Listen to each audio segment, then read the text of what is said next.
Hello, good day. இன்னைக்கு நம்ம ஊர்லேருந்து கொண்டு வந்த கருவாட அன்பேக் பண்ணியாச்சு. இது எனக்கு தெரிஞ்சவங்க கடையிலேருந்து வாங்கிட்டு வந்தது. நல்லா துண்டு கருவாடு குடுத்துருந்தாங்க. டேஸ்ட் ரொம்ப சூப்பரா இருந்துச்சு. நல்ல சுடு தண்ணீல ஊற வச்சாச்சு.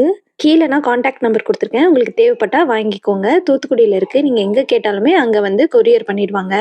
நார்மலா எப்படி மீன் குழம்பு செய்வோமோ, அதே மாரி தான் கருவாடு குழம்பும் செய்ய போறேன். யூசுவலா வந்து கத்திரிக்காய் போடுவாங்க. ஆனா என்கிட்ட கத்திரிக்காய் இல்ல. மிக்ஸியில தேங்காய், சின்ன வெங்காயம், தக்காளி, அதுக்கப்புறமா குழம்பு பொடி இது எல்லாம் போட்டு நல்லா அரைச்சாச்சு. சட்டியில சின்ன வெங்காயம், தக்காளி, பச்சை மிளகா, கருவேப்பிலை அரைச்சு வச்சிருந்த இந்த பேஸ்ட் இது எல்லாமே நல்லா மிக்ஸ் பண்ணிக்கிட்டோம்.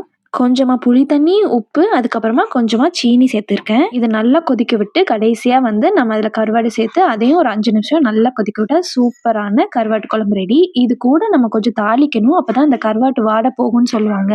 நார்மல் தாளிப்பு தான். அதில கொஞ்சமா குழம்பு பொடிய சேர்த்து அந்த தாளிப்ப வந்து இந்த குழம்புல கொட்டிறணும். இப்படி கடைசியா நம்ம வந்து தாளிக்கிறதுனால அந்த ஸ்மெல் இருக்காது.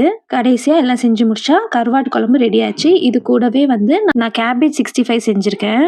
கொஞ்சமா கருவாடும் ஃப்ரை பண்ணிக்கிட்டேன். துண்டு கருவாடு எப்பவுமே கொஞ்சம் உப்பா இருக்கும். அதனால குழம்புல, ஃப்ரைல எதுலயுமே உப்பு சேர்க்கல. அதில இருக்க உப்பே வந்து கரெக்ட்டா இருந்துச்சு.